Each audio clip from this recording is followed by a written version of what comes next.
ছোট্ট সোনামণিরা, তোমরাও যদি ফাতেমা ওমরের সাথে ইসলাম শিখতে চাও তাহলে এক্ষুনি আমাদের চ্যানেলটি সাবস্ক্রাইব করে দাও। গভীর রাতে প্রভুর প্রেমে জাগো তাসবিহাত, হৃদয় জুড়ে তোমার প্রেমের নতুন ছবি আঁকে। তোর খেলা গেছে, এবার আমি। বললি হলি নাকি আমার খেলা গেছে? এটা তো আমি এমনিতেই একটুখানি চেলে দেখলাম যে গুটিটা ঠিক মতো পড়ে কিনা। এখন আমি ঠিক মতো খেলবো, বুঝেছিস? দে দে আমাকে গুটিটা দে। না, আমি দেব না। তুই প্রতিদিন খেলার সময় এমন করিস। মিথ্যাবাদী মেয়ে একটা। সব সময় তোর খেলা যায় আর তুই আমার সাথে চিটিং করিস। আমি আর তোর সাথে খেলবো না। কালকে স্কুলে ফাতেমাকে বলে দেব যে তুই মিথ্যাবাদী, তাহলে ও তোর সাথে আর খেলা করবে না, তোর সাথে আরই নেবে, বুঝেছিস? থাক তুই, আমি আমার গুটি নিয়ে বাড়িতে গেলাম। কি বললি তুই? ফাতেমাকে তুই বলে দিবি তাই না? তারপর তোদের দুজনের খুব মিল হবে, তাই তো? এইটা তো আমি কিছুতেই হতে দিব না। তুই ফাতেমাকে গিয়ে বলার আগে আমি তোর চুল ছিঁড়ে শাক ভাজি করবো, বুঝেছিস? এই বলে মিলি আর এক মুহূর্ত দেরি না করে সাদিয়ার ঝুঁটি ধরে টানতে শুরু করে। তুই থাক, ছাড় মিলি, ছাড় আমার চুল, ছাড়। তুই আমার চুল না ছাড়লে কিন্তু আমি এবার তোর হাতে কামড় দেবই বলে দিলাম। একদম ছাড়বো না। আজ অনেকদিন পর তোকে আমি খপ্পরে পেয়েছি। আজ আমি তো সবগুলো চুল ছেড়ে তোকে একেবারে টেকু বানিয়ে দেবো, বুঝেছিস? অনেকবার বেড়েছিস তুই। দে গুটি দে বলছি, দে, আমি ওই গুটি দিয়ে খেলবো। না, আমি তোকে গুটি দেব না, ওটা আমার গুটি। আমি রাস্তায় কুড়িয়ে পেয়েছি। ছাড় বলছি, আমার খুব ব্যথা লাগছে। ছেড়ে দে বলছি মিলি। থাকো প্রভু, আমি জমিনে। হায় আল্লাহ, এসব আবার কি শুরু হয়েছে? আমার নাতনিটা মরে গেল গো, মরে গেল। এই মিলি, এই ছাড়, ছাড় বলছি, ছাড় ওকে। ওকে তুই কেন এভাবে মারছিস বলতো? এত কষ্ট করে মানুষের বাসায় কাজ করে করে মেয়েটাকে খাওয়াচ্ছি পড়াচ্ছি, তোর হাতে এভাবে মার খাওয়ার জন্য নাকি? কি হয়েছে বনু বলতো আমাকে? তাতে মিলের গুটি তাকে পড়েছিল, তাই আমি খেলতে ধরেছিলাম, কিন্তু ও আমাকে খেলতে দেয় না। আমি যখন বলেছি আমি এই কথাগুলো ফাতেমাকে বলে দেব, তখন ও আমার চুল ধরে টানছিল। আমি ওকে কিচ্ছু করিনি তাতে। হ্যাঁ রে মিলি, তুই তো দেখছি খুব খারাপ হয়ে গেছিস রে। যার সাথে খেলা করিস তাকেই তুই এভাবে মারধর করিস। এর আগে অনেকবার তুই এরকম কাজ করেছিস, কিন্তু তোদের বাড়িতে কাজ করি বলে আমি এতদিন কোনো কিছুই বলিনি। তবে এবার আর না, আমি কাল কাজে গেলে তোর মাকে ঠিক বিচার দেব। চল বনু চল, তুই আর কখনো মিলির সাথে খেলা করিস না।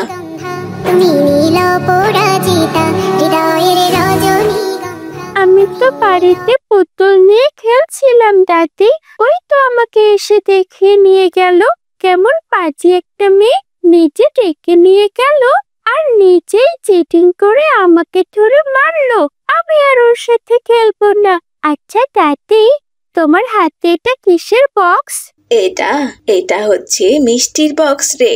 ফাতেমাদের বাড়িতে কাজ করতে গিয়েছিলাম, কাজ শেষে ফাতেমার মা এই বক্সে করে বেশ কিছু মিষ্টি দিল আর বলল, চাচি গতকাল রাতে আমাদের বাড়িতে মেহমান এসেছিল, অনেকগুলো মিষ্টি নিয়ে এসেছে, তাই আপনার জন্য কিছু মিষ্টি রেখেছি, আপনার নাতনি সহ খেয়ে নেবেন।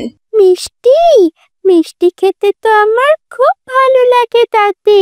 আমাকে এখনই একটা দাও না দাদি, খেতে খেতে বাড়িতে যাই। না না বনু, দাঁড়িয়ে খাবার খেতে হয় না, সব সময় বসে খাবার খেতে হয়, বুঝেছো? আর তাছাড়া তুমি তো এখনই খেলাধুলা করলে হাতে মাটি লেগে আছে, এই হাতে তো আমি তোমাকে মিষ্টি দেব না বুবু। বাড়িতে গিয়ে সুন্দর করে সাবান দিয়ে হাত ধুয়ে তারপর বসে মিষ্টি খাবে, চলো। এভাবেই গল্প করতে করতে তারা দাদি নাতনি বাড়িতে চলে এলো। তারপর হাত ধুয়ে মিষ্টি খেতে লাগলো।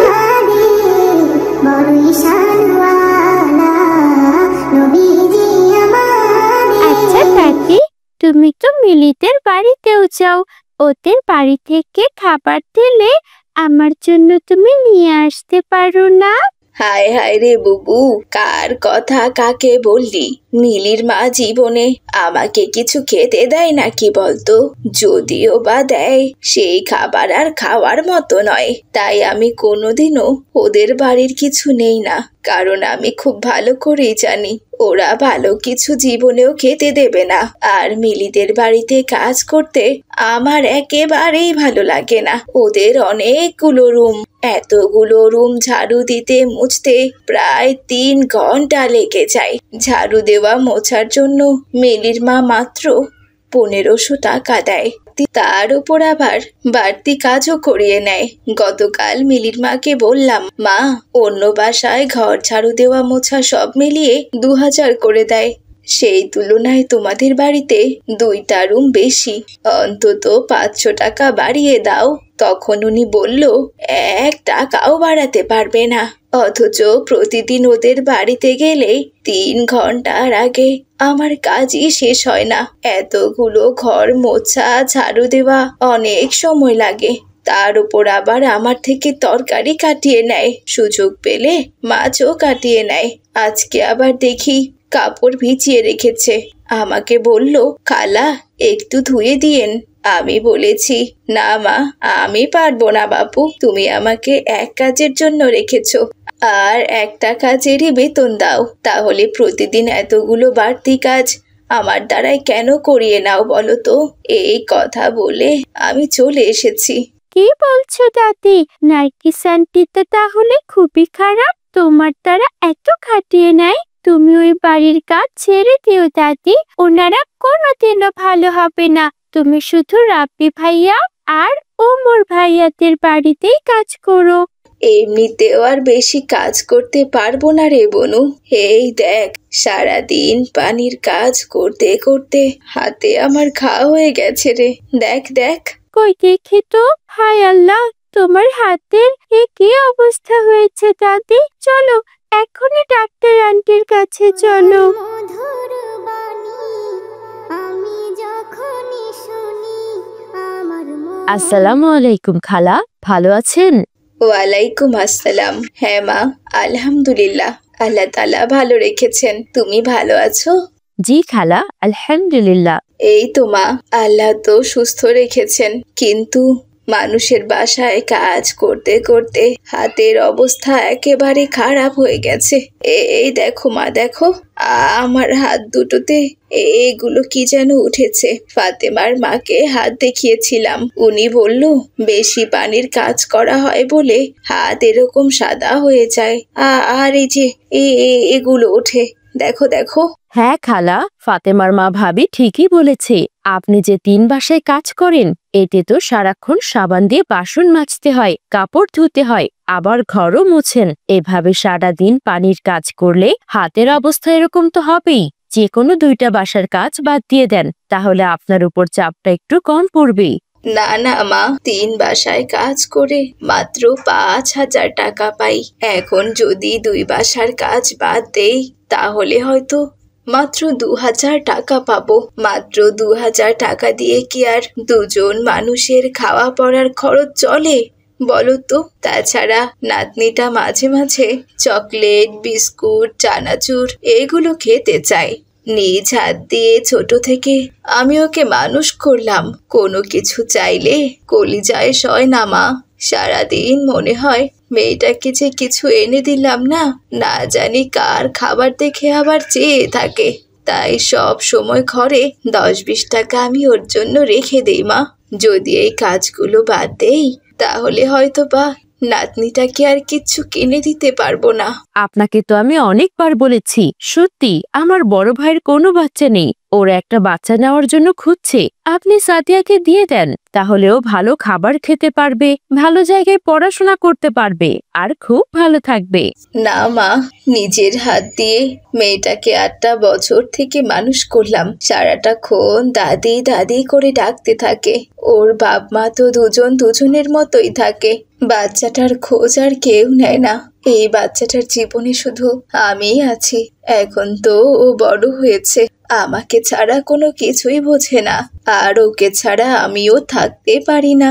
এত বছর থেকে মানুষ করছি, একটা মায়া পড়ে গেছে গো মা। কিভাবে ওকে মানুষের বাসায় রেখে আসি বলো তো? তাহলে এখন আপনি কি করতে চাচ্ছেন? আমি আর 2টা মাস সবার বাসায় কাজ করব মা। 2 মাস পর ফাতেমার বাবার মাদ্রাসার কাজ শেষ হবে।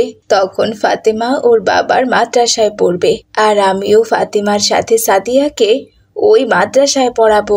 আব্দুল্লাহ আর আয়েশা বলেছে মাদ্রাসার কাজ শেষ হলে অনেক ম্যাডাম নিয়োগ দেবে, আর আমাকে সেখানে রান্নার কাজ করতে দেবে। তাহলে আমার নাতনিটাও মাদ্রাসায় পড়তে পারলো, আর আমিও মাদ্রাসায় রান্না করলাম, আর ওর সাথেই না হয় থেকে গেলাম। সাথে আবার 5,000 করে বেতনও পাবো। বেতন যদি আমাকে নাও দিত তাহলেও আমার কোনো চিন্তা নেই, কারণ আমার থাকা খাওয়া, সাদিয়ার থাকা খাওয়া তো ওখানেই। তখন টাকা দিয়ে আর কি করব বলো? তবে এটা ভেবে শান্তি লাগে, অন্তত পক্ষে চোখের সামনে মেয়েটাকে সারাদিন দেখতে পারবো, একসাথে থাকতে পারবো। আলহামদুলিল্লাহ, এ তো খুবই ভালো কথা খালা। আপনি তো খুব ভালো সিদ্ধান্ত নিয়েছেন। যেহেতু আপনার বয়স হয়ে গেছে আর মেয়েটাও দিন দিন বড় হচ্ছে, তাই ওর জন্য মাদ্রাসায় থাকাটাই বেস্ট হবে। ওখানেও খুব নিরাপদেই থাকবে। মাদ্রাসা থেকে পাশ করে বের হলে ভালো ছেলে দেখে বিয়ে দিয়েন, তাহলে আপনার টেনশন শেষ। যাই হোক, এই নিন খালা, প্রতিদিন রাত্রে শোবার আগে এই মলমটা হাতে লাগিয়ে নেবেন। 1 সপ্তাহের মধ্যেই হাতের অবস্থা ভালো হয়ে যাবে ইনশাআল্লাহ। তাহলে কত টাকা হলো মা? আরে না না খালা, মলমের দাম খুব বেশি না। আপনার এই যে অবস্থা, আপনার থেকে আমি টাকা নেব ভাবলেন কিভাবে? এখন টাকা দিতে হবে না। আন্টি, আমার একটা সিভিট দেবেন? আমার না সিভিট খেতে খুব ভালো লাগে। নিশ্চয়ই মা, এই নাও, এখানে 2 পাতা সিভিট আছে। প্রতিদিন 2টার বেশি খেও না। সিভিট পেয়ে সাদিয়া ভীষণ খুশি হয় আর তার দাদিকে নিয়ে বাড়িতে যায়। এভাবেই দিন কাটছিল। দেখতে দেখতে 2 মাস কেটে যায়। একদিন শহীদা ফাতেমাদের বাড়িতে ঘর মুছছিল, আর তখন আরে খালা, আপনি এসেই ঘর ঝাড়ু দেওয়া মোছা শুরু করে দিয়েছেন। আজকে তো আপনাকে চাও দেইনি। যান খালা, হাত ধুয়ে এসে সোফায় বসেন, আপনার সাথে কথা আছে।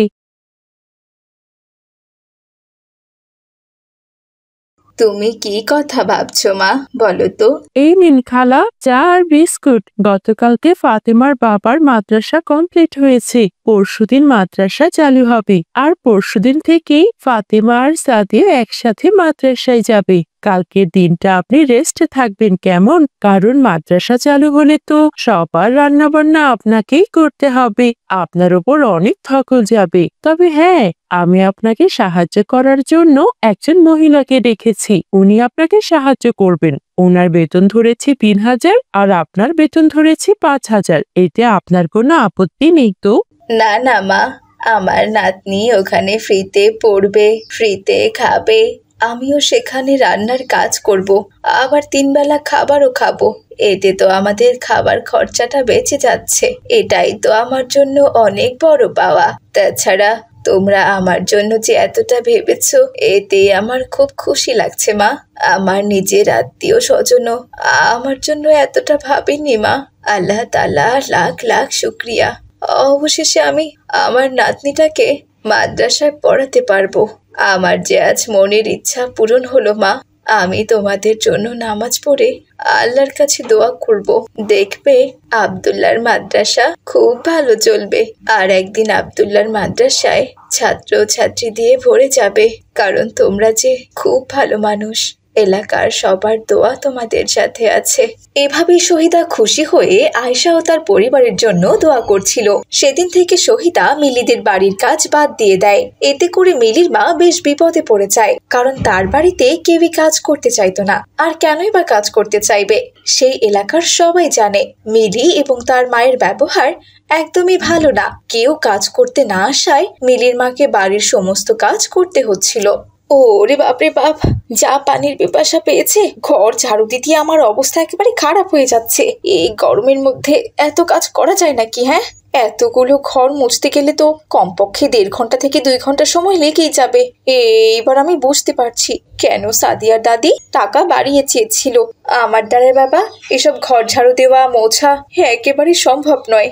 আমি কালকেই সাদিয়ার দাদিকে বলবো যে তাকে আমি 2000 টাকাই দেব, তবুও যেন সে আমার বাড়িতে কাজ করে দেয়। বাপরে বাপ, কোমরটা আমার লেগেই গেল।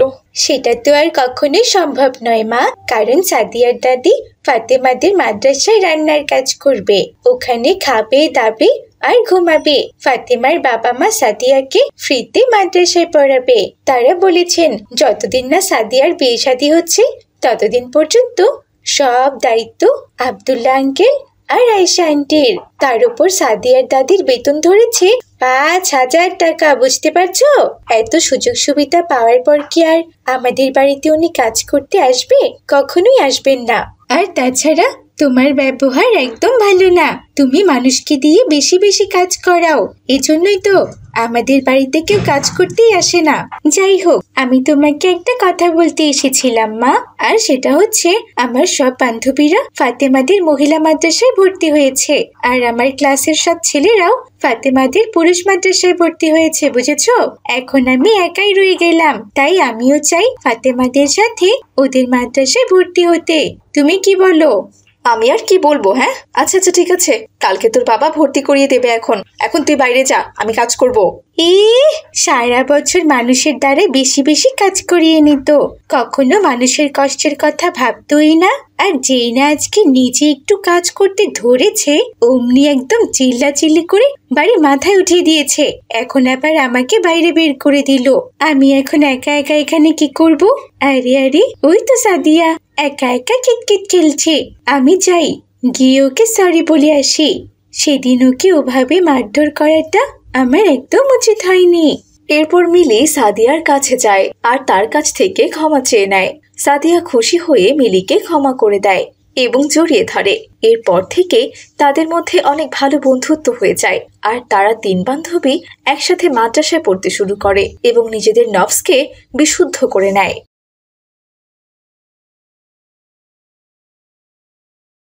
তো বন্ধুরা, গল্পটি থেকে আমরা কি শিখলাম? এটাই শিখলাম যে কখনো কাজের লোকের সাথে খারাপ ব্যবহার বা জুলুম করব না, কারণ আল্লাহ তাআলা জুলুমকারীকে একদমই পছন্দ করেন না। তিনি মাজলুমকে উত্তম প্রতিদান দেন এবং জুলুমকারীকে শাস্তি দেন, যেমনটা মিলির মাকে দিয়েছেন। তাই আমরা সব সময় অসহায় মানুষের পাশে দাঁড়াবো এবং তাদের কাছ থেকে দোয়া নেব, কেননা জীবনে কখন কার দোয়া আল্লাহ তাআলা কবুল করবেন তা আমরা কেউই জানি না। গল্পটি ভালো লাগলে অবশ্যই একটি লাইক করে দেবে, আর তোমরা কে কোথা থেকে দেখছো তা অবশ্যই কমেন্ট করে জানিয়ে দেবে।